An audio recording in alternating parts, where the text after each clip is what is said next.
This podcast is brought to you by our friends at Anchor by Spotify. And if you haven't heard about Anchor by Spotify, it's the easiest way to make a podcast with everything you need all in one place. Let me explain.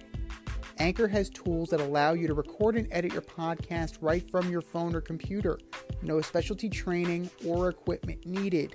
When hosting on Anchor, you can distribute your podcast worldwide on listening platforms like Spotify, Apple Podcast, and many more.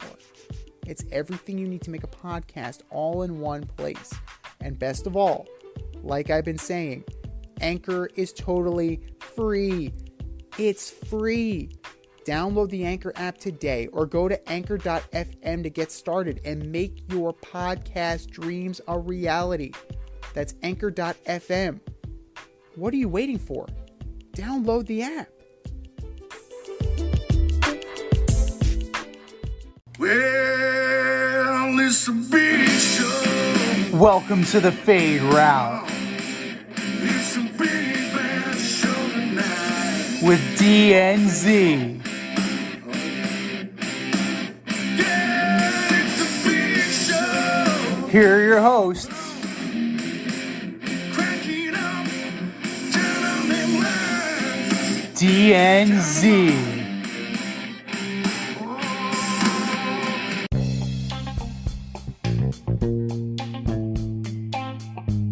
Welcome to this week's episode of the Fade Route with D and Z. I am D. We've got a great show for you tonight. The Jets are playing for first place. The Raiders lose to Jeff Saturday. And the Warriors can't seem to win on the road. But we begin today's show with baseball. Awards were handed out this week for MVP, Manager of the Year, Cy Young. And among one of the controversial ones was the American League MVP award, which went to Aaron Judge. Z, do you have any issue with the Yankees slugger winning the American League MVP award this year? Now, of the three, right, it was a distant third for Yordan Alvarez of the Astros, who, But was should deserving. it have been though? Should he have really been a distant third? His team came in first. They actually wound up winning the championship. He was arguably the best hitter on their team. But the way it goes is that the second place votes have the weighting. The way it goes now is that you have your 31st place votes and they have a significant weight, and then the second place and third place votes, they're not going to get you as much. And even though Alvarez had a great year, he did not get the necessary first place votes to get even close. He didn't even sniff the conversation. You're looking at, and even Ohtani compared to Aaron Judge. Judge gets 28 out of 30 first place votes, 410 voting points in total. Ohtani gets 2 first place votes from LA, so LA and Anaheim, and 280 points. So this was not a close race. So I think that it's more than reasonable that Aaron Judge earned the MVP based on the season that he had. He had a record-setting season for an American League slugger. No one in American League history has ever hit more home runs than he has. And it's not like he was hitting 220 with these 63, 62 home runs. He hit 311. He drove in 131 RBIs. He scored 133 runs. He had a slugging of 686. He had a 111 OPS. He had, if you believe in WAR, he had an almost 11 WAR. Right? Aaron Judge is more than deserving. Now, what I find interesting is that so many people, particularly at the worldwide leader, lined up to slurp Shohei Ohtani. Yes, two-way player, I understand. That's what the Cy Young is for. He was a better pitcher than he was a position player this year. He was a better position player than he was a designated hitter. If you look at the numbers, just look at the numbers. 273, 34, 95. Not even close to Judge and any statistic. Not even close. He had a better OPS. Actually, no, he had a worse OPS. He had an 875 OPS. So, across the board, offense to offense, Aaron Judge had Shohei Ohtani beat this year. So you're saying if you had the vote, that's who you would have voted for? I would have voted for Aaron Judge. I absolutely would. He's more than a deserving candidate. I absolutely believe so. Now, I get it. Shohei Ohtani's a unicorn. He's a pitcher as well as a hitter. He's the Japanese Babe Ruth. I understand all that, but Aaron Judge had far and away a better season. So I mean, the whole thing is but what you're identifying to me is you're identifying the guy who had the best season. He was the best player. But that's not what this award is. This isn't the best player award. It's the most valuable player award. I can't disagree with you more. Now, if you want to look at it, right, you want to talk about numbers, Aaron Judge's WAR was 10.6. 10.6. Yes. Shohei Ohtani's WAR was 9.6. 1 point is the difference between the two. But one guy bats and pitches, and the other guy just bats. I mean, listen, if you switch them up, right? If you put Aaron Judge on the Angels, do you think they win or lose any more games? I actually think they would probably lose more games because they wouldn't have Ohtani pitching games for them. If you put Ohtani on the Yankees, you're gonna tell me definitively that they don't win more games? Yes. Because now Ohtani takes Tyone's spot, I would imagine. You're going to tell me they're not going to win just as many or more games? Yes. He doesn't hit 62 bombs, but he hits 34 bombs. That's not bad. It's not enough. It wasn't enough. My definition of valuable. You take Aaron Judge off of the Yankees this year. These Yankees. They still make the playoffs. No, they do Come not. on, man. No, it's not true. Listen, this is what I'm gonna say, and this is what I'm standing by, is that it's not the best player award. We get into this issue with the NBA all the time. Aaron Judge had a terrific season, all-time season, probably one of the best seasons in Major League Baseball history. He was the best player last year. That's not what this award is for. This award is supposed to be going to the most valuable player. There is no player more valuable than Shohei Ohtani because he pitches and he hits. And he's top 5 in both of those positions. He was a top 5 pitcher. He was a top 5 hitter. Now, I get it. If his ERA was 7, if he was batting .220, then okay, yeah, sure. He was the best hitter and the best pitcher on his team. There is nobody who affected the game more than Shohei Ohtani this past season. And if you want to go a step further, Judge sucked it up the last 6 weeks of the season too. Ohtani stood strong throughout the whole time. And I'm not trying to listen. If I had to vote, I would have voted for Ohtani because what he is doing can't be replicated. There's no other player that can do. He's the most valuable player in professional baseball. So your argument is the LeBron argument. LeBron can win MVP every year. Every year. He should win every year. Well, except for last year, but before that, yeah. Every year. He's the best player. My thing is this. I'm just gonna go with this. Yeah, phenomenal talent. Shohei Ohtani's phenomenal talent. 73 and 89. That's all I'm gonna say. 73 and 89. He's such a phenomenal talent that they were that far under 500. They were that far. They were 33 games back. But what do you want? What do you want him to do? He hit 34 bombs. He was lights out as a pitcher. What else could he fucking do? What do you want him to do? What does he have to do? What does he have to do? To do what Aaron Judge did. You want him to hit 62 home runs and have a sub-3 ERA. And then he could win the award? Then it's okay? The New York Yankees were hot garbage outside of Aaron Judge this year. We watched them. We saw it. Aaron Judge single-handedly carried that team consistently throughout the year. Did he fall down at the end of the year? Yes, he did. But he did enough during the entirety of the season to warrant the award. Listen, I go back to the idea that if you switch them, if you put Ohtani on the Yankees are still just as good. The Yankees still make the playoffs. They still get knocked out in the American League Championship Series. You put Judge on the Angels, it's not changing much. They're probably going to lose more games because they don't have Ohtani to win them games. How is that? Shohei Ohtani was third in strikeouts as a pitcher.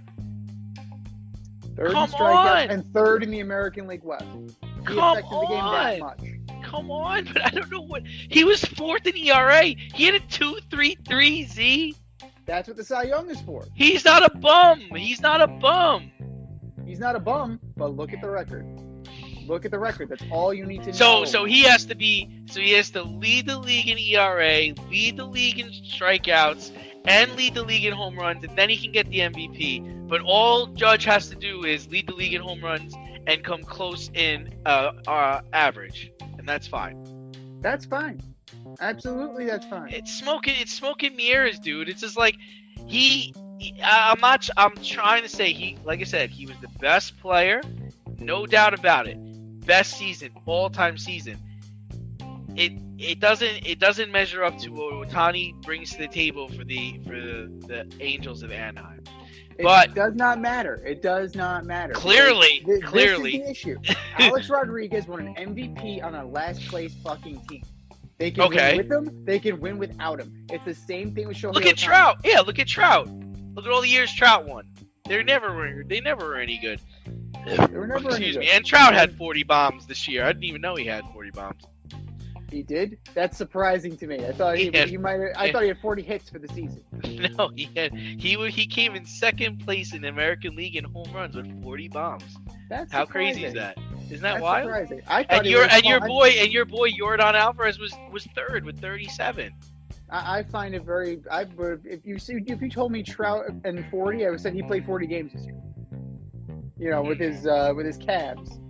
Before we move on to the next topic, would you if you had Aaron Judge on your team, would you trade him straight up for Mookie Betts? Mookie Betts is a different kind of player. Like, if I'm the New York Yankees, I would seriously consider that. Right. But I would seriously consider it. Right, absolutely. But ultimately, I don't know. I think that the Yankees, I think they'd be better off sticking with Aaron Judge and then bringing in Trey Turner. Like the rumor says. The rumor is Where's that Trey Turner going to play? He can play center, he can play short, he can play second. Like, he can do all three of those and play very well. And he provides I think Turner's going to the O's. Oh my God, that's a waste if I ever heard one. I mean, What are you talking about? The O's are ready, man. They're ready to pop. That's happening. They're ready. The O's are ready, man. Are you kidding? And if I'm telling you right now, if the Yankees don't get Verlander, Toronto's getting Verlander. No doubt in my mind, Toronto's gonna be like 30 mil 1 year. Sure, come on up. Come on up. The Yankees need to do some work because if they lose this Judge sweepstakes, they're in a lot of trouble. Well, what are your thoughts on this collusion, too? There's that investigation that there's like a gentleman's agreement based on mutual respect that the Mets will not go after Aaron Judge. I think the Major League Baseball needs to investigate it big time. Big time. That's horseshit. I don't hear any of that. I don't buy it. I personally don't buy it. I personally think it's a bunch of malarkey. If you're telling it's malarkey. It's full on malarkey. All right, Joe B. Yeah, you're telling me that if Aaron Judge went to the Mets and said, "Give me 7 years, $380 million, and I'll come play for you," the Mets would be like, "No, we mutually respect the Yankees, and we're not." Bullshit. They will put the contract in front of him so fast your head would spin. I don't know. I don't know what's going on there. I think he's headed out west, though. I mean, from everything he's talking, the things he's saying, it's sounding like he doesn't feel like the Yankees are all in on him, and the Yankees can't build a contender with him. And he might be right. The Giants are shedding payroll right now. They just cut Evan Longoria loose. The Giants want him. The Giants want him, and they'll figure out everything else after that. The only problem is like the Giants are committed to him, but are the Giants committed to win? And he wants to win, and he feels like the Yankees are committed to win, but they're not committed to paying him. I mean, that's the vibes I'm feeling from the things that I'm reading. I'm also not convinced that the Yankees are really committed to winning. Let's be real here. If they're not the way they used to be. No, absolutely not. They would have bought Scherzer, they would have bought Verlander, and you would have had Cole, Scherzer, and Verlander 1, 2, 3 in that rotation last year if George Steinbrenner was still alive. Yeah, they missed on Verlander, man. I mean, that to me was a no-brainer. I don't know how that even happened. They also would have gotten Soto. I think George would have traded everything for Soto. George was the original fuck them picks guy. I don't give a shit about these picks. I don't even know who these guys are. I don't care. But I guess that to me that's the Yankees' fallback, right? It's like if they don't get Judge, they'll get Soto. And to me, he's the better play. He's the younger guy. He offers a lot more. He's already a champion. And he'll be very welcomed in the Bronx. So. Oh no, yeah. I mean, also you have Volpe, right? And the Yankees are high on this. They're just putting a lot. They're putting a lot into Volpe and Dominguez. Yeah. I can't remember the last time they put this much stock into a farm person. It kind of reminds me of the Jabba Chamberlain and Phil Hughes and that disaster. What that Generation was. Trey. I think they all got. I think they won one. Right? I think Phil Hughes got one. But... the only Jabba was on that team and Hughes was on that team. Ian Kennedy was gone by then. Kennedy was gone by then because they got Granderson in that trade. But he became an ace when he went to, I think, Arizona. It worked out well. He didn't win a championship, but it worked out well for him. He became a good closer. Avoid messy accidents. Get better stopping power with your brake pads. Callahan brake pads. You never know when you'll be driving in the road and there will be a truck tire that you need to avoid and save your family. Callahan Auto. We really care about what's under your hood. You know what's going to be in demand? Tickets for Pats Jets. Now that both teams are coming out of the bye, both teams are above 500, and the Jets are out for blood, right? The Jets want to have this game so badly. They're coming off an impressive win against the Bills, but history is not on their side. Or at least recent history isn't. They've lost 13 straight games to New England. If the Jets lose, are we giving them a pass? That's what it seems like everyone's building it up for on the radio. And that's what it seems like they're building it up for the media. And I think that's taking the easy way out. Like, they should win this game. They should have won the first game. Zach Wilson threw for 355 yards, 2 touchdowns, 3 interceptions, and they lost by 5. 4 minutes left in the game. It was 22-17, and everybody was leaving the stadium. It's like, what is going on here? But it goes back to what Bill Belichick does, right? He's gonna make you do what you're not good at. They had only 51 yards rushing in that game. That's not gonna work. So let me give you something. Rookie quarterbacks and second-year quarterbacks have gone into New England and played 47 games. How many wins do you think they have in 47 games? 2. That was my guess. Guess. It's actually 4. They're 4 and 43. So close. So yeah, there's that. Yeah, I don't think it's gonna. This could be ugly. Both teams have had 2 weeks to prepare for this game. That's bad news for Saleh and company. This could be like the 45-3 game where they have to bury the football. they go back to New York. I think he's gonna challenge Zach. He's gonna make Zach beat him, and if he's able to beat him, which he should be grown up and be able to do it. Good for him. If not, it could be a long, long day. Well, it's a long day on both sides too, because Mac Jones is not exactly lighting the world on fire either. So, but that's not their game, right? That's not their game, right? That's not how the Patriots are designed. We're not designed where we've got like a top 5 quarterback and we're gonna throw the ball 30 times. Like, they're a very like balanced team. We're gonna beat you the way we can beat you. We're not gonna be forced to do anything. But you're referencing the 45-3 game that was off turnovers, and that was having Tom Brady. Mac Jones is not Tom Brady. Wait, and Danny Woodhead. Danny Woodhead. That was who got cut Woodhead from game. the Patriots. Who got cut from the Jets and signed with the Patriots. Yeah. Do you think he had something to prove? Do you think Danny Woodhead had a little extra motivation? But to the Jets' credit, they lost 45-3 in that game, but they did go into Foxborough and beat them in the playoffs. Yeah. So they did get their revenge that same year. They absolutely did. And you know what? This Jet team and this Patriot team, they're not that far removed. If you're talking about rushing, you're talking about the running game, right? The Pats are 17th in the league. The Jets are 18th in the league. It's literally 1.2 yards per game. Yeah, but which running backs would you rather have? I mean, I'd rather have the Patriots running backs, man. Lamont Stevenson is a beast, man.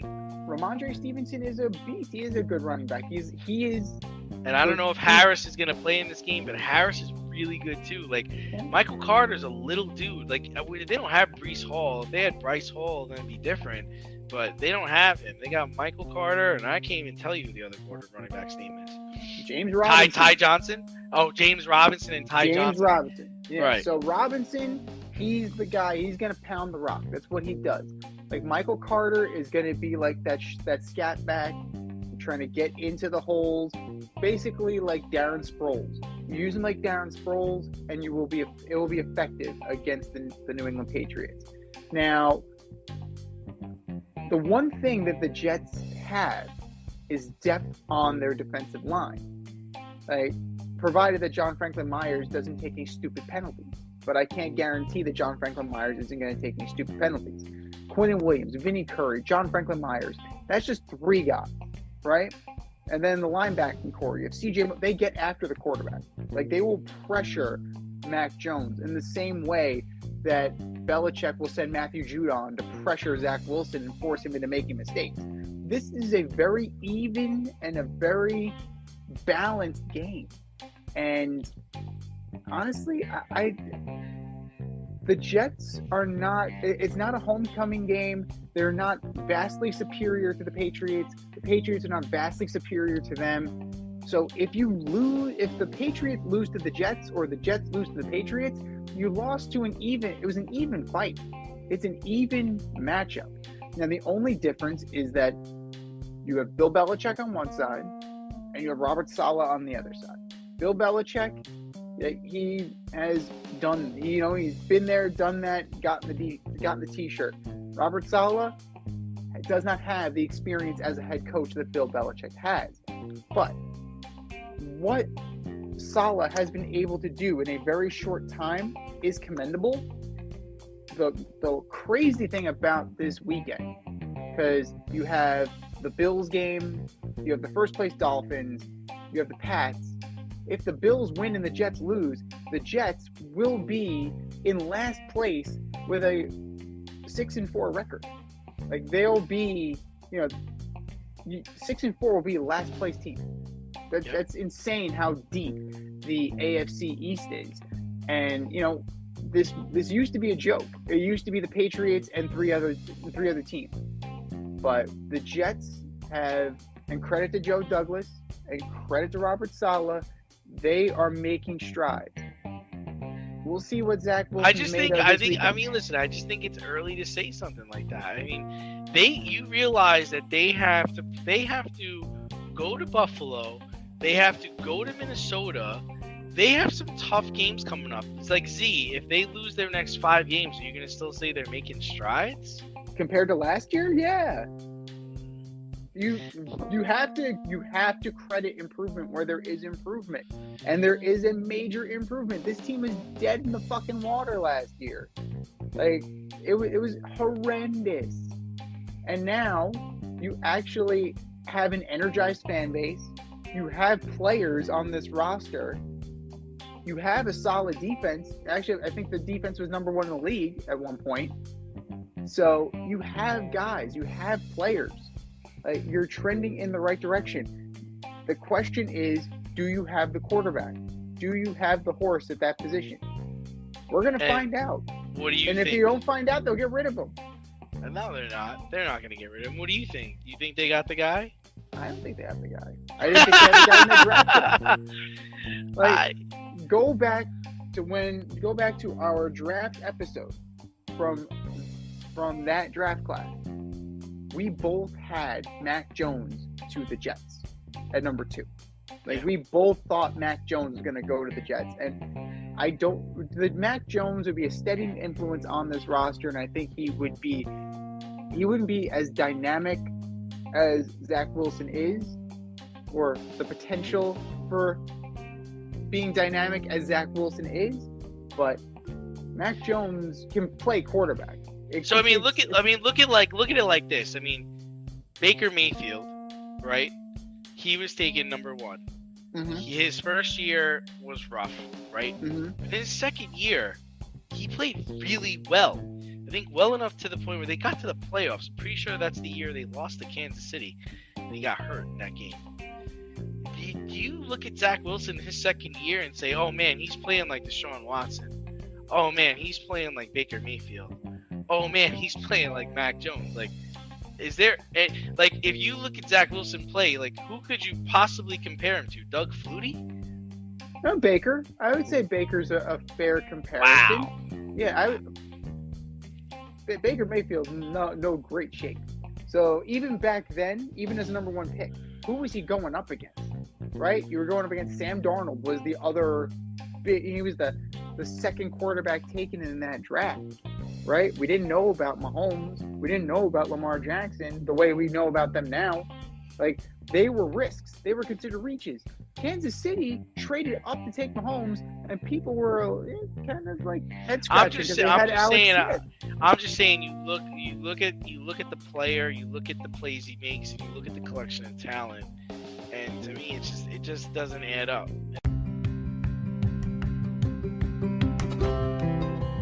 Do you love brownies? Of course you love brownies. But you know what's better than a brownie? A delicious, handcrafted, gourmet brownie delivered right to your doorstep. That's what our guys at Sweet Life Brownie Co. offer. Chef Tommy D and the crew offer a dozen delicious delights that you will crave, from the classic OB to Dutch apple to campfire s'mores and many more. Check out their website, sweetlifebrownieco.com, for their Friday brownie drops. At noon, their site goes live and you see what they're making. Since you're there, become a site member and earn points. You earn 50 points just by signing up. Make sure you follow them on Instagram and Facebook too, at sweetlifebrownie_co, for the latest updates and their latest releases and creations. That's sweetlifebrownieco.com. Give them a call, 845-641-3043, and tell them D&Z sent you. That's sweetlifebrownieco.com, 845-641-3043. Sweet Life Brownie Co., because there's always room for a brownie. Speaking of not adding up, we'll jump the gun a little bit. Let's talk a little about the Raiders. Oh, God. The Raiders lost again on Sunday, dropping their record to 2-7 on the season. They lost a Saturday on a Sunday. What the fuck? After the game, Derek Carr was very emotional, probably realizing this will be his last year wearing a Raider uniform. I think we all had high hopes for the AFC West this year, and some of the football is just unwatchable. Is the AFC West the most disappointing division in football? That's a good question. That's a very good question. I would have to say no. I would argue that the NFC West is worse off. You have the defending Super Bowl champions, and they look shot. You had a young, promising team in the Arizona Cardinals, and they look shot. The Seattle Seahawks bubbled up, and they're in first place. Seattle Seahawks that we had written off for dead when they traded Russell Wilson and decided that Geno Smith won the quarterback battle, right? We're laughing at the Seattle Seahawks, and lo and behold, who's laughing now? Geno and Coach You MC like that? Carroll. You like that? You like that? You like that? Geno loves that. But I would have to argue that they are the most disappointing. And you know what? Throw in the AFC South. What your boys, the Colts? What happened there? Like complete free fall. But that was a Just trash meltdown. division. Like that was a trash division. Like we didn't The expect Jags are Texans. supposed to be better.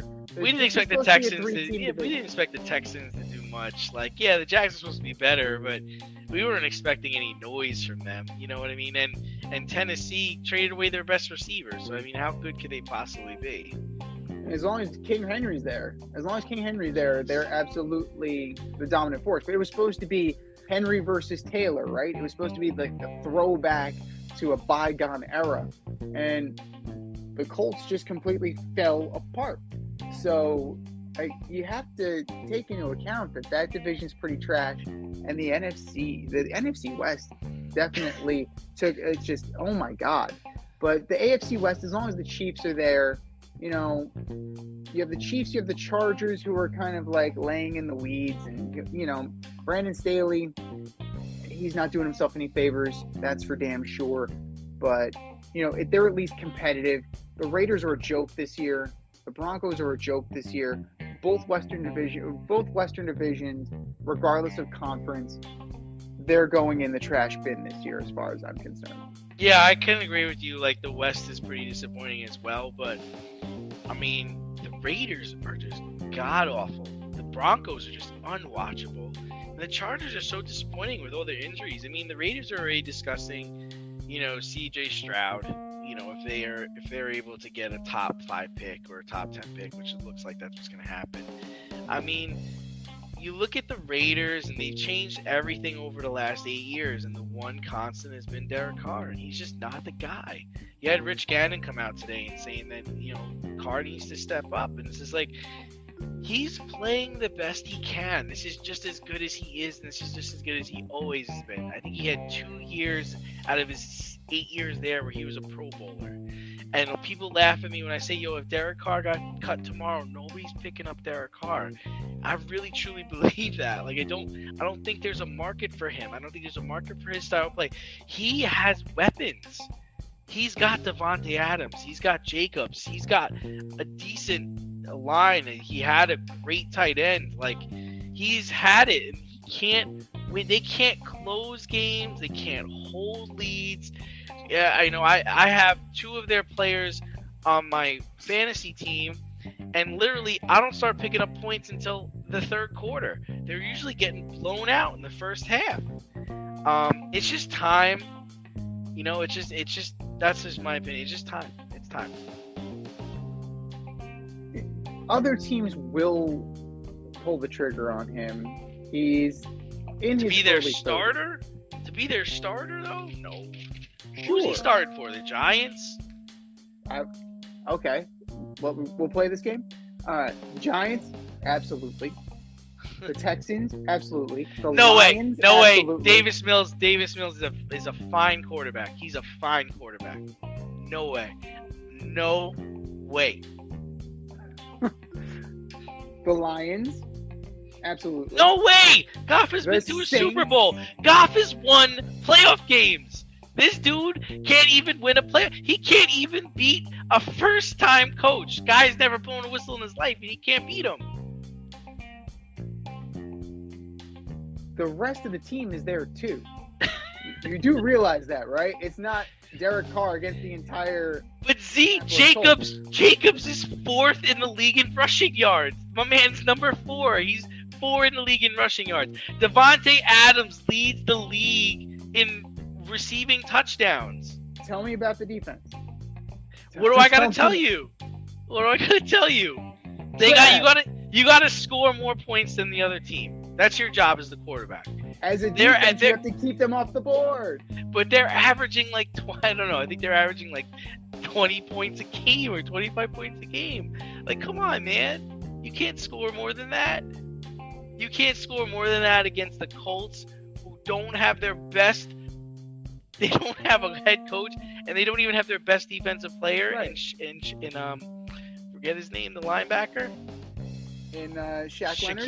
Shaq Leonard. Like, come on, man. No, Derek Carr deserves his share of the blame. It is not solely on him.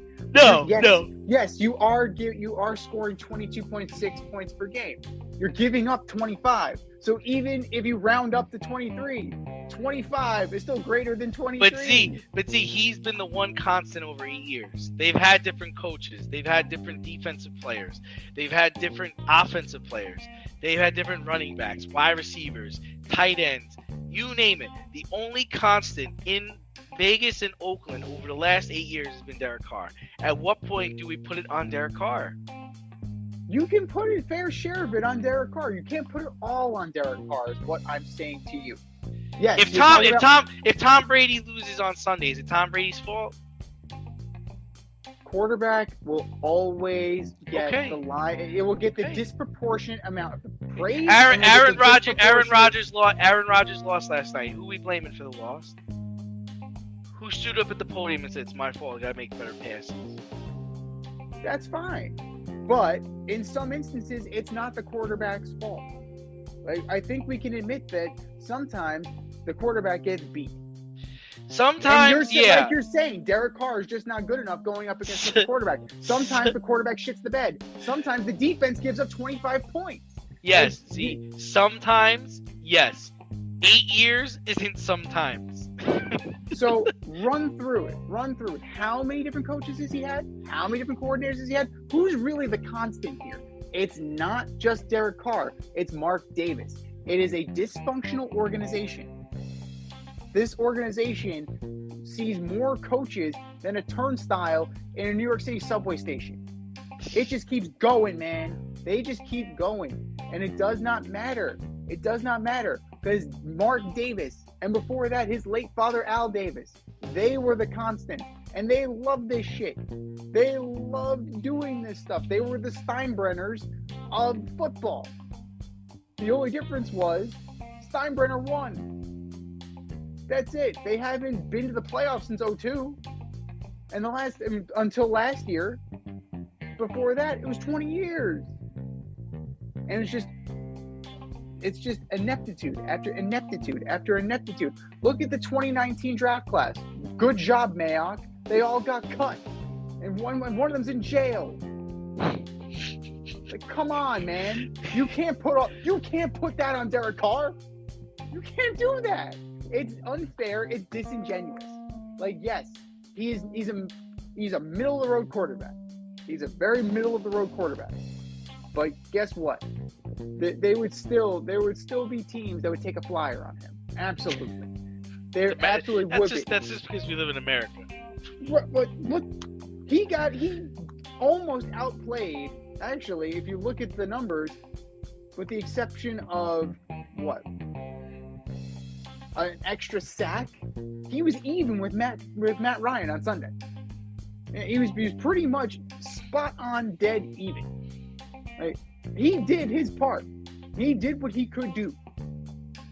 But that's inexcusable. Losing to a guy who was a high school football coach and a talking head on ESPN in his first ever head coaching game in the pros with a guy who, as his offensive coordinator, who just started shaving. Like, dude's like 30. Like, I think he just got his driver's license. Good for you. We'll celebrate. We'll go to Dairy Queen. And this is what happened. Like, that's not all on Derek Carr. I'm sorry. You can't do that. Like, he is. So you're saying the Raiders should bring him back? He's a symptom. He's not the problem. So the Raiders have their quarterback. They should bring him back. The Raiders aren't going to bring him back I'm asking because he you, makes too though. much money. I'm just He's asking making too you. much money. You're the GM, and the Raiders. Absolutely. Because You're bringing Derek Carr back. What's What your are my options? options? Your What are my options are. It's like in 8 years we haven't won a playoff game. I think it's time to get a new quarterback. What are my options? No, well, what are my options? I'm not going to be bad enough to get one of these quarterbacks. Sure you are. Up. No, you're not. You're going to be fine. You can get Stroud. Stroud's not going top 10. The Houston Texans exist. They only have one win. The Texans are gonna take the kid from Alabama, man. Well, I mean, we'll see about that. We'll definitely see. I don't know. I think the Raiders are going to actually luck into wins because that's what they do. The Raiders are not bad enough to completely bottom out. I don't see it. But that's been the problem for 20 years. They haven't been so atrocious. And the one time they were atrocious, they drafted Jamarcus Russell. So I still don't really trust their talent evaluation. Are you in need of air care maintenance or service? I have the company for you. Air Care Technicians. They service the Westchester and Northern Bronx area and can help you with all your heating and cooling, maintenance, and service needs.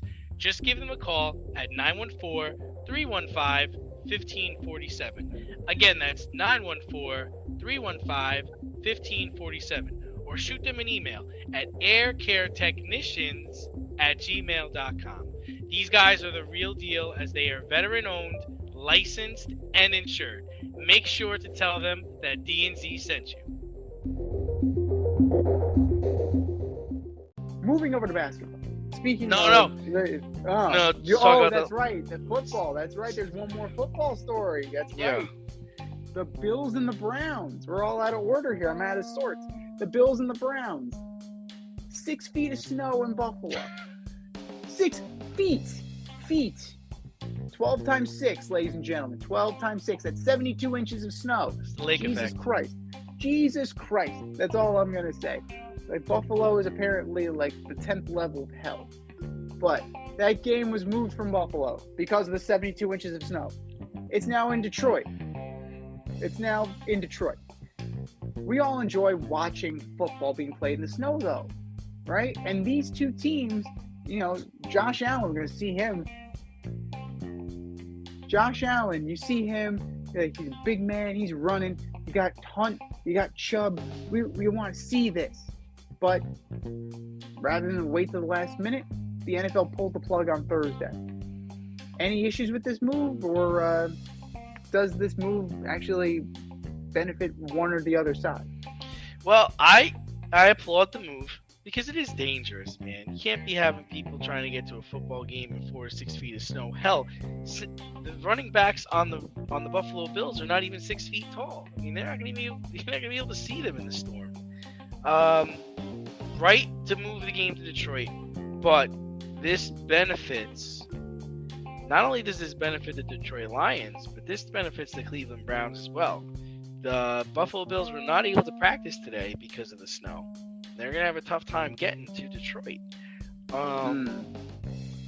They will be playing the Browns in Detroit on Sunday, and then the Bills play Detroit again on Thanksgiving. So, in my opinion, the Bills are coming off of 2 bad losses. They lost to the Jets, and they just lost to the Vikings with a crazy finish. I think the Bills are checking themselves out in the mirror too much lately. I think they really, really need to win this Browns game, because if they don't win this Browns game, they could potentially lose to Detroit on Thanksgiving. Detroit is coming off of a 2-game win streak right now.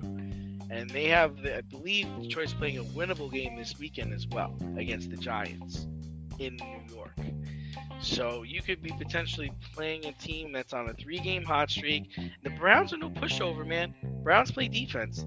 I think the Browns play defense better than the Jets, in my opinion. So, I don't know. I think this is going to be rough. I think that you gave the Buffalo Bills a more distinct advantage. And we both know that the Buffalo Bills running game is Josh Allen. Right? By moving the game to Detroit, you think Buffalo is getting the advantage? Because now they can throw the ball. But he's Throwing got a the bad ball, elbow. It didn't seem to affect him.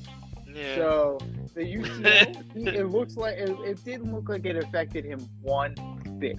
Like you put the Browns out in element, like in the snow with Hunt and Chubb, like that's a definitive advantage for them. Okay, I can see that. It absolutely is, because you're not throwing the ball in lake effect snow.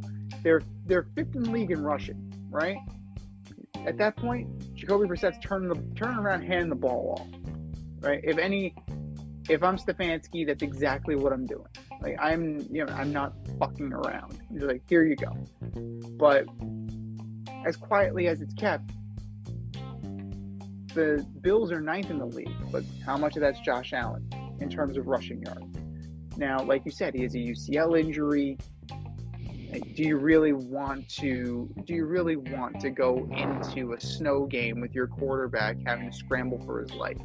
Like listening to Steve Young talking about snow, how it's very difficult to see, it's very difficult to, just to grip the ball. Yes, players will be wearing gloves now.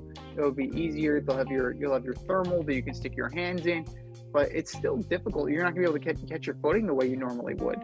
So, by moving it to a neutral site, a climate-controlled dome, that greatly affects the game. It definitely does, and I think it definitely puts Cleveland back on its heels. Yeah, I mean, we'll see what happens. I think you're pretty much playing at a neutral site, controlled climate.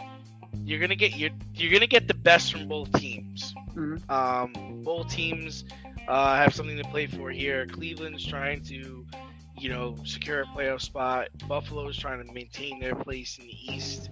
So it's going to be a challenge, and I'll be excited to see how it nets out. Need some last-minute fantasy football advice? Then the boys at the Fade Route have you covered. Tune in every NFL Sunday to Red Light, Green Light 1, 2, 3 with DNZ. D and I give you our top 1, 2, 3 fantasy starts, or green light, and fantasy sits, or red light. That's Red Light, Green Light 1, 2, 3 every NFL Sunday during the season.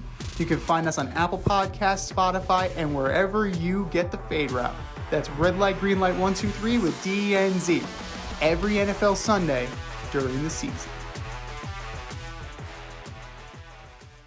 Moving over to basketball. The defending champion Golden State Warriors are 6-9 to start the season and currently sit in the 12th hole in the standings. They have not won a game on the road. Poole and Green had a fight before the season started. They're playing uninspired basketball. Clay can't seem to get it started. Is this a big deal, little deal, or no deal? Well, it's a big deal from the standpoint that their bench and rotation players that they were counting on to replace guys like Gary Payton Jr., Otto Porter Jr., Andre Iguodala, like guys that were, delivering for you. These guys are not. Moses Moody, James Wiseman. James Wiseman just got sent down to the G League for seasoning. Right? You need quality depth behind your starters, right? The starting lineup for the Warriors ranks out top in the league. Their reserves rank the worst in the league. You cannot have you can't have that big of a disparity and still be ready and be playoff capable. Now, they're still scoring 118 points a game. That's fine. Defensively, you have to be a lot better than you are. You absolutely do, because if you're looking at it, they're routinely giving up in the 100, the 110s. You had 120s, a couple of games with 120. You can't be living in a shootout. So you need defensive stoppers. You need somebody that will be a lockdown defender. And this may sound crazy. That somebody may be Ben Simmons. You are crazy. Yeah, well, he is a lot. When he's right, he's one of the better defenders in the league. He hadn't been right for a while. Now, there's no pressure on him if he goes to Golden State, right? Because they're not asking him to score. There are like 4 or 5 guys I would ask to score before I ask Ben Simmons to score. But stop that guy. If I'm Steve Kerr, you point at him. You point at a player. Stop that guy. You got it, coach. Like that is what Ben Simmons would bring to that team. I heard like guys throwing out like DeMar DeRozan or Kevin Durant. That seems like a pipe dream. Like those moves seem very much like a pipe dream or a way to unload Draymond Green's salary. But I think it would be a very realistic get, especially as the Nets move forward and they may sour on Mr. Simmons, and he might be better served coming off the bench for a contender rather than having to be part of the big three, having to be the guy like he was in Philly with Embiid. Like that just might be who he is at this point in his career. And it might be worth a flyer because this defense doesn't appear to be getting better anytime soon. They're just not where they need to be. Granted, they're playing the Knicks right now, but like they're not shooting well, they're not defending well, and as usual, Steph Curry can't do it all. Yeah, I mean, I just think nobody's really just scared of the Warriors, right? Their young guys are not producing. Like you mentioned, Wiseman got sent down to the G League. Draymond's whatever. Clay is not Clay anymore. He's never going to be Clay again. No. And Steph is Steph, but it's just not enough. Even if they go on some kind of run, right? They win all these games in a row and they get above 500. Then they're not winning a championship this year. They're not a contender. I don't think they're really hungry either. I don't really think they're hungry anymore, And that's what happens to all the teams that win multiple championships. We saw it happen with the Lakers. We saw it happen with the Pistons. At some point, it just gets to you, right? Just the togetherness. It just there are teams out there just are hungry and they just want it more. And that's what it looks like now. I mean, they got blown out. They got beat by the Suns. They got beat by the Magic. Like, they get beaten by bad teams. So. Well, that's the thing. Bob Myers and Steve Kerr, they're not ones to rest on their laurels. They've shaken up this roster before, and it wouldn't surprise me if they shook up the roster again. It wouldn't surprise me at all if somebody took a flyer on Wiseman and they were able to bring in like a veteran or two. It sounds like a very LeBron type move, like when LeBron would send somebody out and bring back like George Hill, and George Hill would come in and he would be exactly what the Cavs needed or exactly what the Heat needed. And Myers is a savvy guy, Kerr is a savvy guy, and I think that they'd be more than capable, especially if they wanted to, like move some of these younger pieces like Moody or Kuminga, or if they want to move them to like Chicago to bring in a DeMar DeRozan, Kevin Durant, that would be like a blockbuster. That would have to be Draymond plus picks plus like more players. Like that would be like that's not a regular season trade. Like I don't see that as or not a one team for one team trade. That might have to be like a couple, like a 3-team, maybe a 4-team trade to get equal assets. But Bob Myers and Steve Kerr, they're definitely tinkerers, and they may look now like they're not hungry, but like the core of this team is hungry, and they'll be around. And like we've seen, All you got to do is get hot at the right time and get healthy at the right time. And if they're hot and healthy at the right time, the Warriors can definitely make a run. So it's too early. It's too early to count them out. Can they come up from a 6 seed and get to the conference finals? Absolutely. If they get hot shooting, they can shoot with the best of them. They can still shoot with the best of them. That's a good name for a fantasy team. Hot and healthy. Hot and healthy. That's not bad. Yeah, I might hang on to that for next fantasy. Can you take the championship from DNZ? This year, you can play our football pick'em on CBS Sports and compete against us in the option every week. Check the link in our Instagram bio, Fade Route Podcast, for all the details and to sign up. Then tune into the Fade Route every week until the Super Bowl for updates and standings. Bring it on.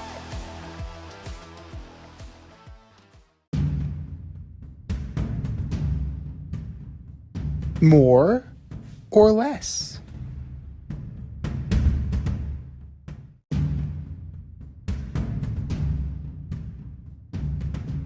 All right, boys and girls, here we go. We have a statement, and it's either more likely or less likely that it's going to happen. More likely or less likely. Number one, all of the teams in the NFC East are going to make the playoffs. It's less likely, man. I mean, they're just going to bludgeon each other towards the end of the season. Although Washington does have a nice spark with Taylor Heineke, even though when Wentz is healthy, he's not going to replace Heineke. I think that's the right move there. They're getting their best defensive player back, right? I believe. So I think it's going to be, they're going to bludgeon each other down the line. 3 teams will get in, but not all 4. I'm going less likely as well. I'm just not sold on the Washington Commanders. They are definitely not up to snuff. Chase Young's coming back, yeah. Chase Young's coming back, but it's not enough. You know, this team is just not talented enough. Like, that's just the long and the short of it. Now, if you look at the top 3 teams at the bottom, right? The 6 through 8. You're looking at Giants, Cowboys. They have 2 games against each other, one on Thanksgiving. Giants play the Eagles twice. Giants play the Commanders twice. They will be tested within division. The Cowboys, they're playing the Vikings this weekend. They still have plenty of tests on their schedule. And I mean, Washington better win this weekend. They draw the Texans.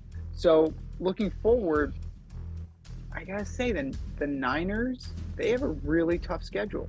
They definitely do. Like, they're drawing Arizona this weekend in Mexico City, New Orleans, Miami, Tampa, Seattle. Like, at the end of the year, it tails off because you get Vegas and Arizona again. But I mean, this is going to be down to the wire. But don't look now. Kind of laying in the weeds, just waiting. The Atlanta Falcons. It's surprising, considering the fact that we kind of had them written off, right? Chicago, the Commanders, the Steelers. Steelers are no good. Bye week. The Saints, the Ravens. Okay, their first real test in a while. Week 16. The Cards may be out of it by then.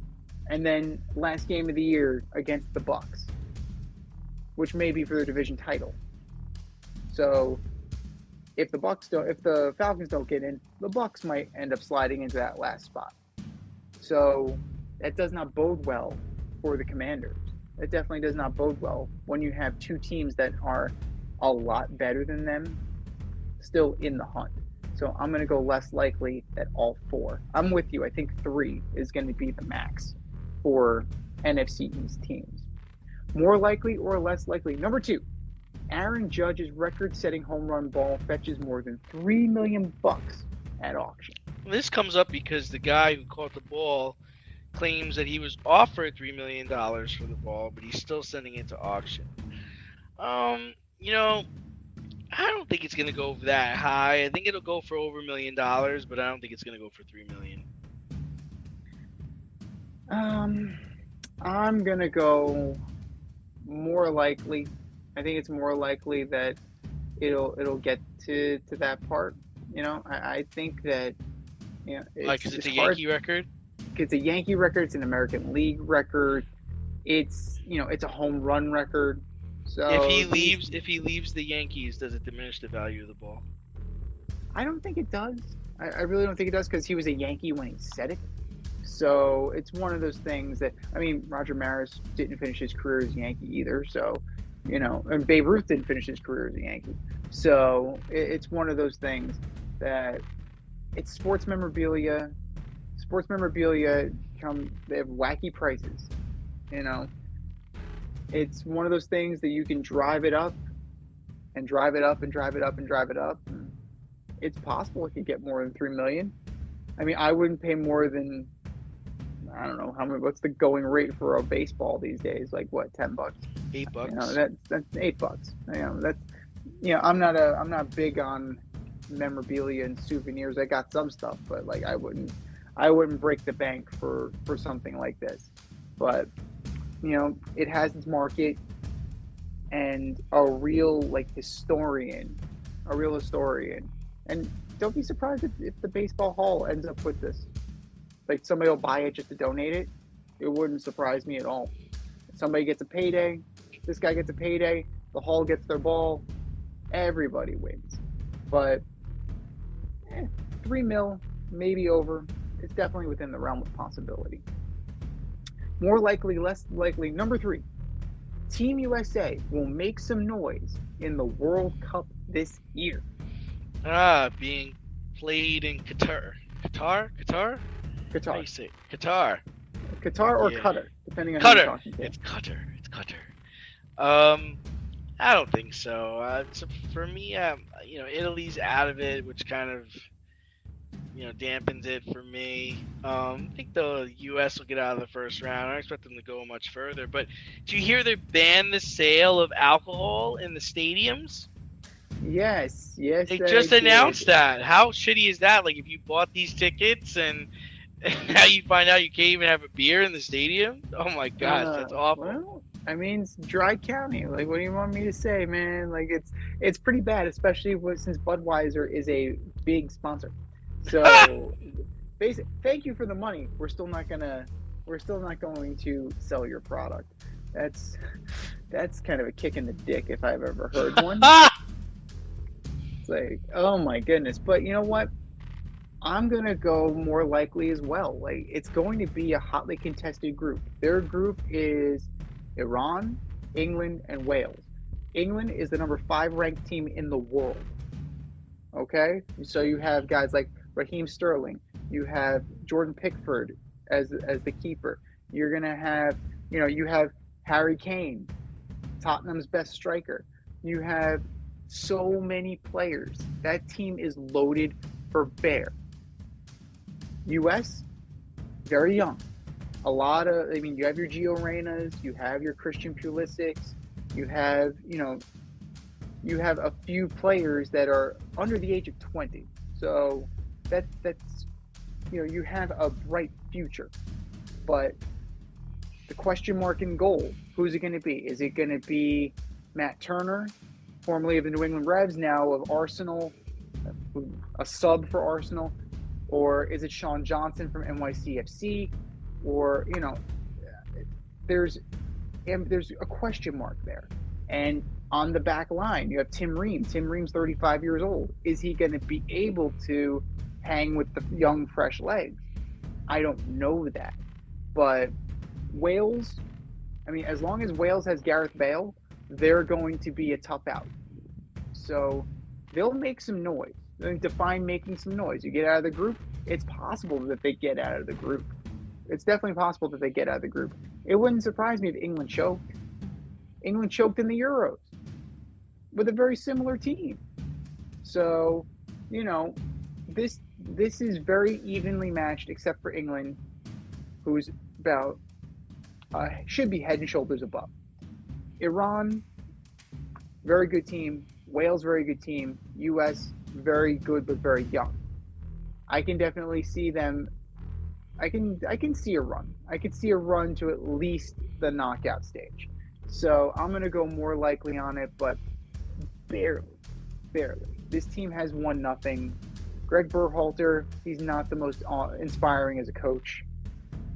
Talent-wise, America doesn't really match up in terms of skill. Like they're going to be tactically challenged. They're definitely going to be tactically challenged as we go through the World Cup. We'll definitely see. But the future is bright. I don't know specifically about this World Cup, though.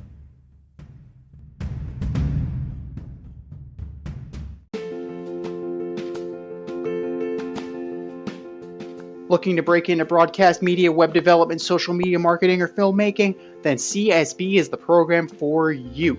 From day one, you'll be trained hands-on by industry pros like friend of the show Rob Adams, whose goal is to get you trained and get you working in months, not years. CSB offers 8 and 16-week programs in small class sizes designed to give you the personalized attention you need. If you can make it in person, there are 5 East Coast locations. If you can't, they offer virtual classes too. How great is that? And once you graduate, you become part of the alumni network that gets you to the front of the line. Trust me, I'm an alum myself. Go to gocsb.com today, request more info, set up a studio tour, and who knows, you may very well be on your way to a career in broadcast media. That's gocsb.com and tell them Z sent you. gocsb.com.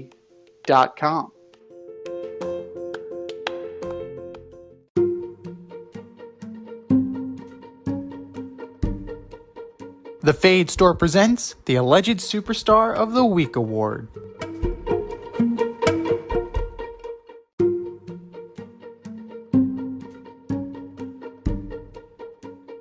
All right, boys and girls, you know what time it is. It is time for the Alleged Superstar of the Week.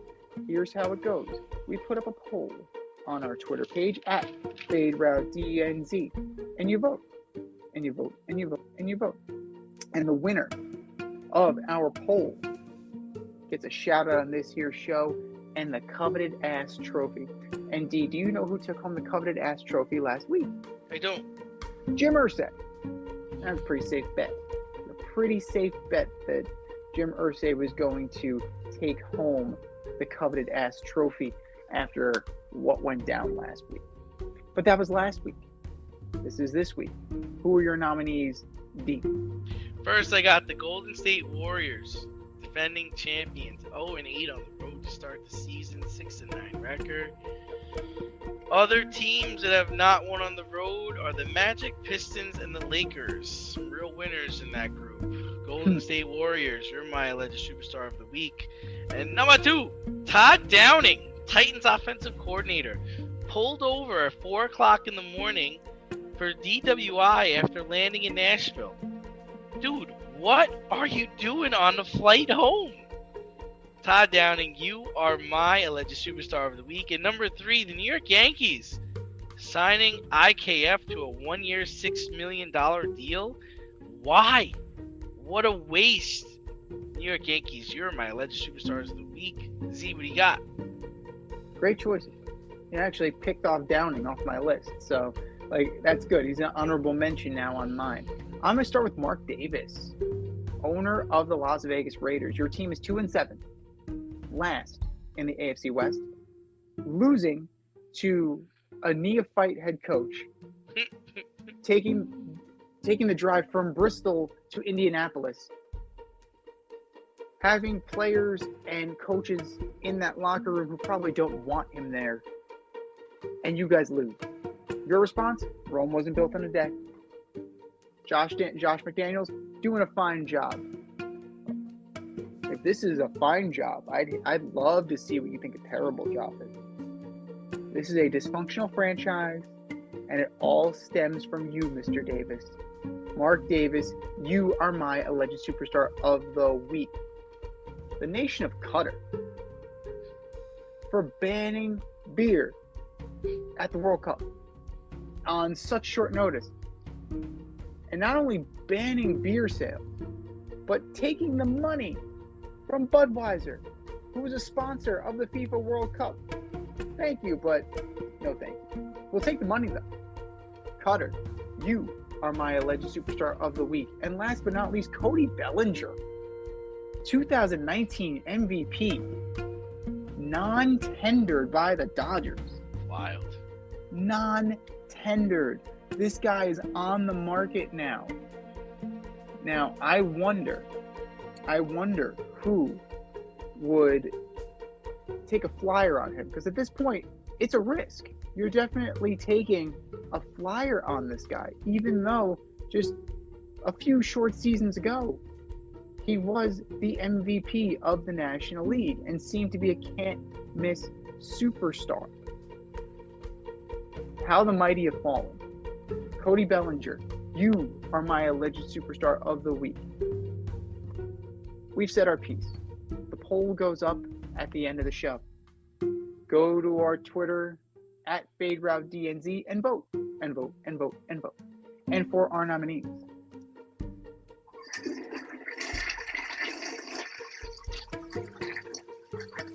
Just do better, boys. Just do better.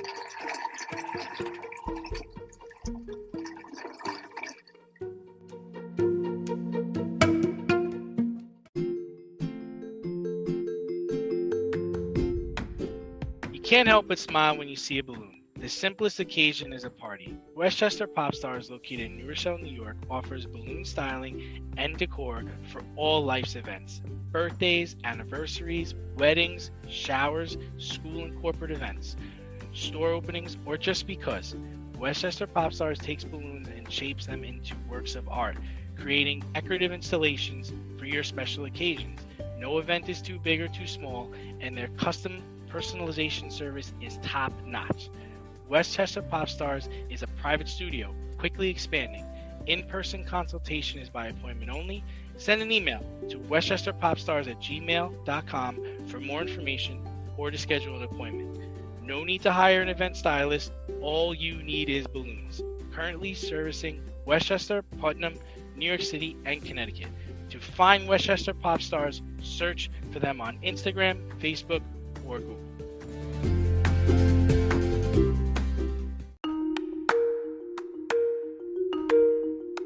Let's run the option and give you our picks for the week.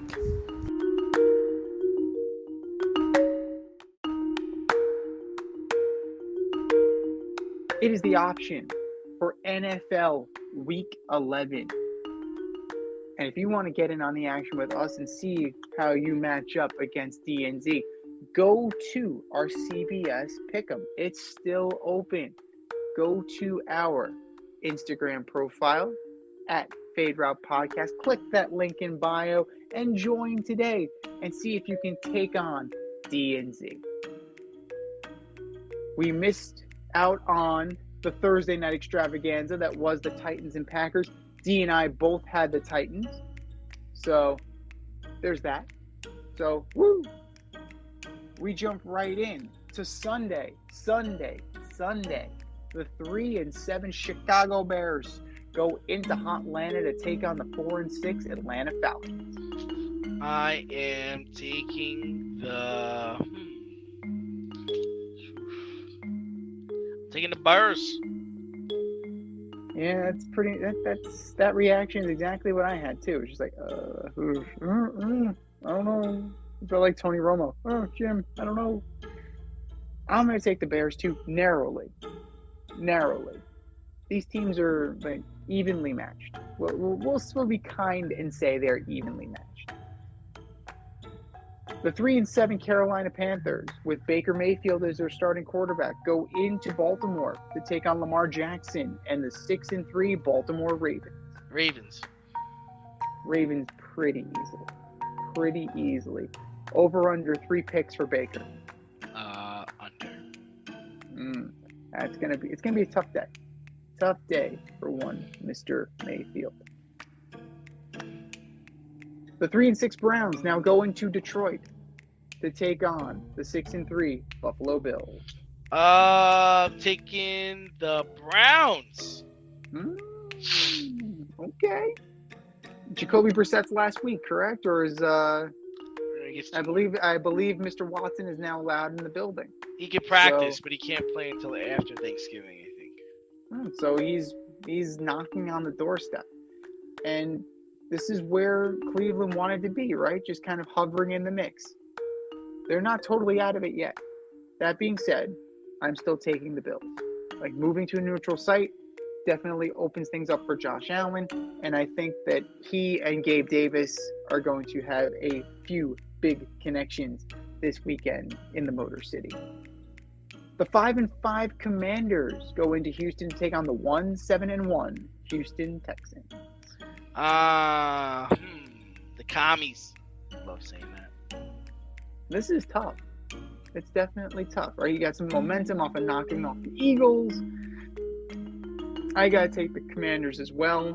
I think Dameon Pierce is still going to have a big game, but Chase Young's going to have an even bigger game, sacking Longneck at least twice. The 8-1 freshly beaten Philadelphia Eagles go into Indianapolis to take on the 4-5-1 Colts. Eagles. This is going to be a beatdown. This is going to be a beatdown. The Eagles are going to go in there pissed, and the Eagles are going to trounce them handily. Darius Slay and James Bradbury are licking their chops, knowing that they have Matt Ryan on the other side of that ball. Matt Ryan. Matty Ice. The 1 o'clock hour continues with the 6-3 Jets going into Foxborough to take on the 5-4 New England Patriots. New England. I'm going with the Pats as well, but I think it's going to be closer than we think. It was only 5 points last time. I'm thinking somewhere in the 3-1 range this go around. The 3-6 Rams come east to take on the 3-7 New Orleans Saints, and Matthew Stafford is out of the concussion protocol. Yeah, so I am going to take the Saints. They haven't won in a while. Both teams seem like they keep trying to lose. I don't know why the Saints are starting Dalton. So strange. I mean, Jameis Winston is on record saying it hurts his heart that he's not playing. And I kind of don't understand why either. You know, Jameis Winston is better than Andrew Dalton. He should be in the lineup. And yet, he is not. That being said, the Rams are cooked. I'm going to take the Saints as well. The 3-6 Detroit Lions come into MetLife Stadium to take on the 7-2 New York Football Giants. Giants close. Lions play tough. Giants close. A Gano field goal at the buzzer. We're in the 4 o'clock hour now. The 2-7 Raiders go into the Mile High to take on the 3-6 Russell Wilson-led Denver Broncos. How could you possibly take them? You have to take the Broncos. You can't possibly take the Raiders for any more games this year. Other than the fact that it's the Broncos. They both stink. Like, I mean, I'm very tempted to pick a tie. They both suck. The one difference is that the Broncos, their defense actually shows up from time to time. The Raiders apparently don't. I'm going to take the Broncos, but very narrowly and without any confidence. Broncos country. Let's ride. The 6-3 Cowboys go into Minnesota to take on the 8-1 Minnesota Vikings. Cowboys. I'm going with the Vikings. Like, even with Trayvon Diggs, like, I think that Justin Jefferson's going to have a game. Kirk Cousins is going to do, Kirk Cousins things now. He's now a legend with his chains and his glasses on the flights home. It's crazy. It's amazing to see what the hell has happened to Perk Thuggins, as they like to call him. But big game from Dalvin Cook. That's what I'm expecting. Big game from Dalvin Cook. At least 120 yards on the ground and a touchdown. 425 rolls on. The 5-4 Cincinnati Bengals go into Pittsburgh to take on the 3-6 Pittsburgh Steelers. Bengals. Steelers are no good. Bengals pretty handily. Your Sunday night special flexed into that spot. The 7-2 Chiefs go into SoFi and take on the 5-4 Los Angeles Chargers. Chiefs. How about them Chiefs? Over under 2 touchdowns for Kadarius Toney this week. Over. I agree. Like, Kadarius Toney is becoming a major weapon, and that looks like a misstep by the Giants. Looks like a major misstep by the Giants. Your Monday night delight coming to you from Mexico City. We're going international yet again. The 5-4 San Francisco 49ers at the 4-6 Arizona Cardinals with Colt McCoy under center again, most likely. Really? Kyler Murray's I believe not so. gonna play? Wow. I'm pretty sure Colt McCoy is still going to play. Wow. Yeah, I'm taking the 49ers. I'm taking the Niners as well. And even if Kyler Murray was in there, I would take him regardless. I think that the defense plays, and the Niners are loaded. They are loaded and ready to roll. So I don't think that Cliff Kingsbury is long for the NFL. Teams on a bye this week: the Jags, the Dolphins, the Seahawks, and the Bucks. This has been the Fade Route with DNZ. Thanks for tuning in tonight. You can catch our podcast on Wednesday nights on Anchor, Spotify, Amazon Radio, wherever you listen to your podcasts. Until next time, stay faded, everyone. Time for us to run the go route, but we'll talk to you next week.